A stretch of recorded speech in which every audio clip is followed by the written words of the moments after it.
Hi, I'm Beth, and today I'm going to be showing you how to make this cute little softie from Sizzix. Okay, to start with, we're going to cut out all of the layers that we need, all the pieces.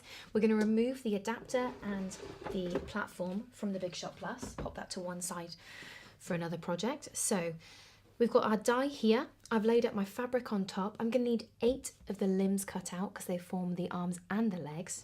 Once I've got the fabric just laid up exactly on the spot I need, I'm going to pop my other pad on top.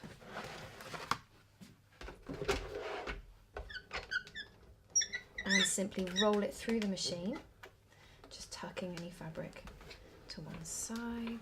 There we go. And once that's all gone through, I then have my 8 limbs cut out, and I can go on to cut out all the rest of the pieces. I'm going to need 2 of the heads, I'm going to need 4 ear pieces, and 1 of the nose and 1 of the snout, and 2 of the body pieces. So you have all of your cut pieces, and we're going to start by making the face. First of all, take 1 of your head pieces. Do note that these 2 parts of the template are asymmetrical, so make sure you're matching up pairs throughout the project. We'll come back to that in a moment. So I'm going to take the snout first and place that onto the face. I've stitched by machine, but you could obviously do that by hand as well, and you can create a lot of different looks simply by changing where you've placed things, adding more character features as you go. I stitched very close to the edge around on there, and then I've placed my snout, placed the nose on top of the snout, and then without pinning it in place, unless you feel you really need to, I've then stitched that one on top. If you've got that base piece of the calico, it makes it a lot easier to turn around in the sewing machine. Then for the eyes on mine, I've simply done some French knots. You could, of course, add on a little mouth. You could add on eyebrows and eyelashes, all sorts of little features. You may want to wait until the end to add anything if you're doing things with fabric glues or pens, just so that you can get a look of the look of the finished product complete. Okay, so here I have the step-by-steps for the ears and the limbs. You've got 2 of your ear pieces just there. Using a narrow seam allowance, I've stitched round the edge to create this one here. As you can see, what I've then done is clipped the edges. What this means is that when I then turn it out, it makes it a lot easier to fold and get a smooth edge around the edge of my shape. So just clipping all of those edges, I've then turned it out. For me, I use a pen, or you could use a chopstick, something like that, just to make sure you push out all the way to those edges. You're going to repeat that with both of the ears, obviously, and you could play around with the ear shape if you wanted to create slightly longer ears, if you fold your fabric right when you're cutting it out, or to make pointy ears, so you can make a little cat, or you can make a rabbit, anything you like. When you're stitching these in, you could also add a little pleat and give a little fold. The fabric you use will also affect exactly how they look. I've repeated the process for the legs and the arms, so what we have here is, again, 2 layers. We've stitched all the way around the edge here. We've clipped into that to make it easier to turn, and then it's been turned inside out. And the way that you turn it inside out is just simply by folding it up and then pushing it all the way through. With this longer one, you will need something like a pen, obviously with the lid on, or a chopstick, just to make sure you get all the way through to the end. And that's going to give you this one here. Then I've stuffed it using just a nice toy stuffing. And again, I've pushed the wadding all the way down to the base using a chopstick. You're going to repeat that with all of the limbs so that you've got 4 completed legs, and you've also got your 2 completed ears. Okay, so I'm going to take my completed ear and I'm going to put it on the face that I've already created. Now when you're stitching these, you're going to want to make sure that all of your seams and all of your hems are going to be tucked inside. So you're going to start by placing the ears over like this. You can see from this placement here, I've done quite a sideways placement, but you could move the ears around onto different areas of the head to give a different look. Probably my favourite thing of this is that actually if the ears are in the right place, on mine it looks like he's hiding his eyes.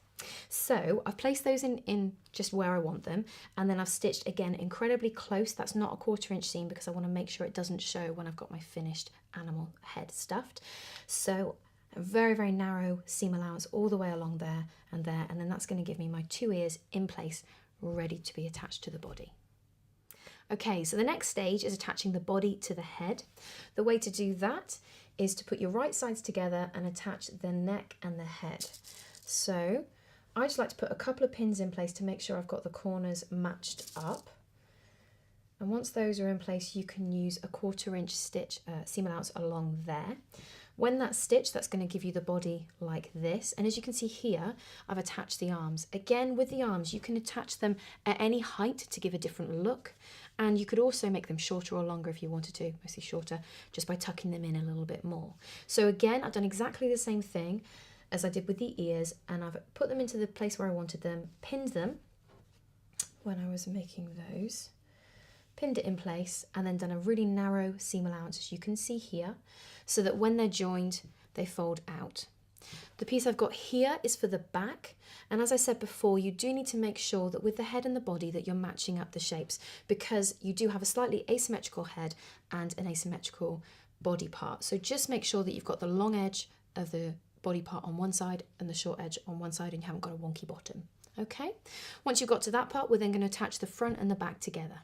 So for the next part, we're going to attach the front and the back together. To do that, I'm going to tuck the arms and the ears back inside, so I've got my edge of my bear fully exposed. I'm then going to get the back and line that one up. I'm going to use a few pins to hold it in place, especially important around the neck, just so you make sure that the back and the front of the body match up. And I'm just going to pin the whole way round. Make sure as well that you pay special attention to where you have got the ears in place and also the arms, as you want to make sure that the fabric lies really smoothly there so that it doesn't interrupt or make the sewing on the machine harder. And again, you can do this by hand as well, but I'm just going to have pinned all the way around, and you can see here I've got it where I've finished this, pinned all the way around and stitched with a 1/4 inch the whole way.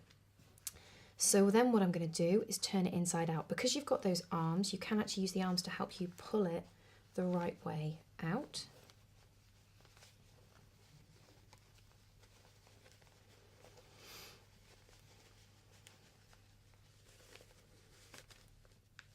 Okay, and then as it comes through, you can also use the ears just to help you turn out the head.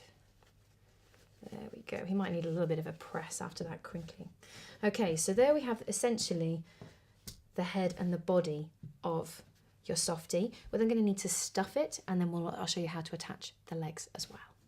Next up, we're going to attach the legs in exactly the same manner that we did with the arms. So taking the stuffed legs that you've got, you're going to attach them along the bottom edge to the front of the softie, and you're going to pin it in place. Now on mine, I've stitched that in by machine, and I've repeated that on the second leg, which you can see just here. So as you can see, I've got a partially stuffed bear here. I've used a pen just to help me push the stuffing right down into the head to make sure I haven't got any gaps, and I've got some stuffing here which I've already teased nice and loose, and I'm just going to fill up the body cavity with that. Once you've filled that up, you can do it as loose or as tight as you like, as full as you like. And then we're going to take the back edge of the body and fold over the seam allowance and then attach it to that front part. I'm just going to turn that bit over now. And with that folded edge, I'm going to start by pinning at the legs.